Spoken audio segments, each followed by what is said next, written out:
Good afternoon. I'm Professor V, Victory Realty and Finance Academy. We're opening minds to open doors. Today we're going to cover the summary of the important points of Chapter 9, which is title, deeds, and ownership restrictions. And based off of the important points, some of them are highlighted. If you have any questions, feel free to ask. For those watching me on Cyber World, you can email me or text me, victorrfa@gmail.com, and certainly you can ask some questions. And previously we covered Chapter 8, which was, what was the topic of Chapter 8? Well, Chapter 8 was property rights, tenancies, condominiums, co-ops, and timeshare. So here we want to take it a step further. Chapter 9 is a great spin-off of Chapter 8, which is the title, deeds, and ownership. And title, deeds, and ownership, again, correlates exactly to property rights. Chapter 8, I believe Chapter 8, as you take your exam, there's approximately 8 questions that come from Chapter 8, 7 questions that come from Chapter 9. Collectively, I look at the chapters, and you'll see some of the similar overlap in terms of discussion that we covered in Chapter 8 that we're covering in Chapter 9. So if you know these 2 chapters fairly confident, those are 15 probable test questions. So I'll go over the important points, and we'll go over the ones that are highlighted. Okay, so let's get started. Alienation. Alienation is the act of transferring ownership, title, or interest from one party to another. You alienate, you're abandoning your rights. So basically, there are 2 types of alienation: voluntary alienation and involuntary alienation. But voluntary alienation is a good thing. It's real simple. When you sell your property, you abandon your rights to the new buyer, the owner. And as we spoke on the previous chapter, OR gives, EE receives, and you have a grantor. The grantor, in this case, the seller is the grantor. The seller is the grantor, he gives the property. The instrument which he gives the property is the deed. But the grantor is the seller, the buyer is the grantee. Okay? So the voluntary alienation, and that's the most common form of voluntary alienation. Now, involuntary alienation, I believe there's different types of involuntary alienation. Let me see what it says. I'll make sure, I don't want to ad-lib. Involuntary alienation occurs when one of 3 things occurs. 1, when a person dies intestate. That may be a question, testate or intestate. You might not ask what's involuntary alienation. Well, intestate simply means without a will. When you die intestate without a will, involuntary alienation occurs because the state will determine who gets the property. Okay. Second way of involuntary alienation. Can you read it for me? It'd be property transfers. Transfers. Oh, you want me to read the whole thing? Yes. Okay, property transfers to the state through, how do you say that word? Escheat. Escheat, because the owner died intestate and had no known heirs. Oh. How do you say that? Okay, now, it dies without a will. Okay, now, it's the same thing. Intestate, we'll just change it. Professor V language, escheat. Involuntary alienation, you die without a will, the state determines who gets the property based upon your legal descendants.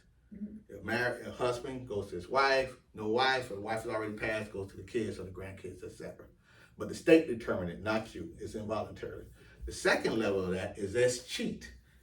Aside from what you read, Professor V, escheat. What does that mean? The state is cheating you out of your property. Why? Because now you died, you didn't have a will, you have no known legal heirs.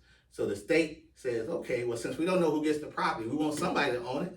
How about we'll own it? So the state takes the property because you have no known legal heirs. So the state takes it goes back to the state. Ownership goes back to the state because you have no known legal heirs. The state cheats you out the property. That's cheat. That's another form of involuntary alienation. Then the third form is adverse possession.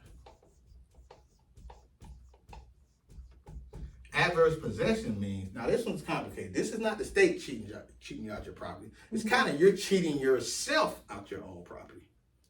Why? Because this is one where a person owns a property, but maybe he or she owns the property, but they haven't been around. They moved to Georgia, the property's in Florida, and a couple things has to happen. I believe the acronym in the book says hot can, so I can't remember the acronym, but I can practically tell you what it means.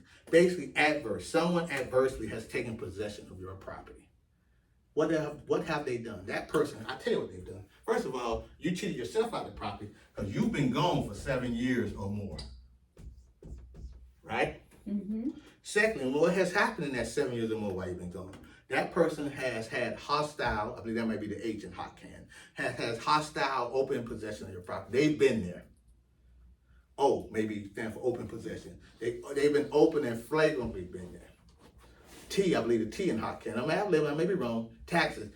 That person has been in your property, has hostile possession of your property, open use, and display that they're there on your property. T, they paid the property taxes consecutively for those 7 years you've been gone or more.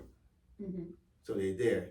C, I'm not sure what the C means, but I'm not sure what the A. The A means adverse possession. And the N, I'm not sure what that means. But most importantly, they've been there. You've been gone for 7 years. They've living in there. They're getting their mail there. Their kids are going there. They're catching the school bus stop with all the neighbors and friends. Everybody knows they stays there. They're paying the taxes. It must be, the C stands for some cloud of title. Maybe there may be some deed. It may be an erroneous deed, a fraudulent deed, a forged deed, or just whatever the case may be. Where there's some genuine doubt that, or it could be construed that they own the property, and it could be a recorded document supporting their position. However, it's really your property. But the fact that you've been gone 7 years, the courts will depend on swing to that person. Mm-hmm. Adverse possession, because you've involuntarily alienated the property. So those are the 3 measures of involuntary alienation. Okay? And so now I want to go back to voluntary alienation. If I'm not mistaken, was there any other alienation? Voluntary alienation is accompanied by a deed or a will. Okay, there are 2 types. Okay, I only mentioned the deed. So we're back up and explain voluntary alienation. The most common. Voluntary alienation, deed or will. First of all, the most common is the deed. More properties sell by people, sellers selling to buyers, than people dying. Mm-hmm. That makes sense? Okay, so the deed, how do you transfer the deed? The deed is transferred from, like I mentioned, the grantor is the seller, grantee is the buyer. Okay, in the deed, and then I believe there's further discussion in the chapter, but the deed must have several things in order for it to be a valid deed and a valid transfer. The deed is the instrument. What is the deed? The deed is the legal instrument that transfers title.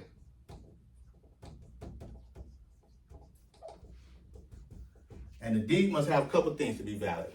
First of all, it must be a competent person, 18 years or older, right? Mm-hmm. It must be 2 signed witnesses, right? Yeah. I believe I add notarized as well. It must contain a legal description of the property that's being transferred, right? Yep. Must be delivered and received to the buyer. Just simply handed to him. Okay? But the buyer does not have to sign. I'm not sure if there's any more, but those are the key things of a deed. Legal instrument that transfers title, signed by the seller, 2 witnesses, a legal description, delivered and received by the buyer. And then I believe I've seen sample test questions where it said, does it have to be recorded? No, the deed probably will be recorded, but doesn't have to be recorded. The minute it's delivered to the buyer with those requisites, title has transferred. Speaking of that, in the transfer of title, I'm still on the deed. 2 types of notices are given when title transferred via the deed.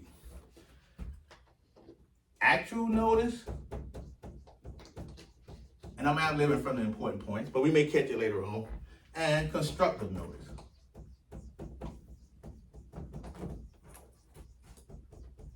notice is given when that deed is signed. When that deed is signed by the seller, witnesses, and it's passed over to the buyer. Nobody knows he owns the property, but guess what? The seller gets the check, the buyer gets the keys, and if you follow the buyer on Instagram or Facebook or any other social media platform, and they say, I bought a new house, you know that they own the property, but the whole world doesn't know. Mm-hmm. But most importantly, constructive notice.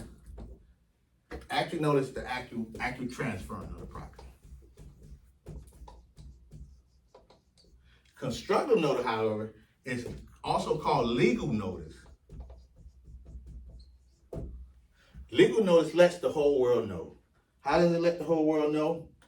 It lets the whole world know because now that deed, whatever county that property is located at, that deed is recorded in the county where the property is located, letting the whole world know that the grantor has conveyed that property to the new buyer, the grantee. The seller has conveyed it to the new buyer, the grantee. And they both are valid transfers of title. However, the best source, if you go to court, if there's a dispute, or if there's a claim on title, or you might have a case of adverse possession, it's that recorded document letting everybody know the property transferred.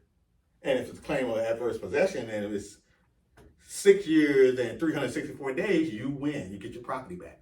If it's 7 years or more, you still lose. You got a valid deed, you got constructive notice and legal notice, but you ain't been there. Mm-hmm.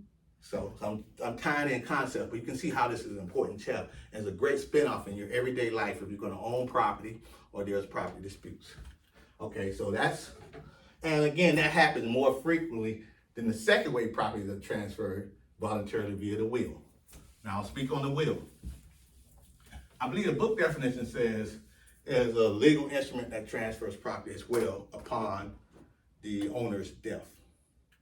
But truly, the will doesn't transfer the property. The will pretty gives instructions on how the property is to be transferred. Why did I say that? Because the will gives instructions. When I pass, give this property gets this person gets this property, whatever. But typically, you either go through probate or there's some sort of personal rep that's assigned to the property. And he signed a type of deed, a personal rep deed. So the deed is still transferring, the instrument that's legally transferring property. But the will, first of all, we all know the will occurs when somebody dies at death.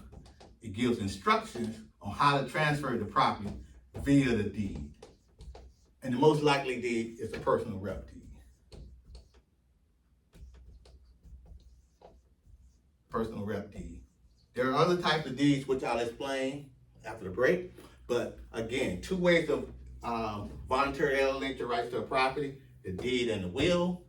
The deed is the written instrument after death that gives instructions how to transfer the property and who to transfer the property to via the deed.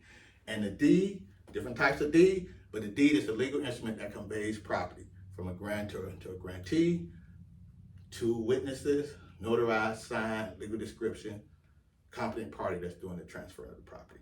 So we'll go ahead and take a break and we'll come back with some of the other important points that we may have here and different types of deeds.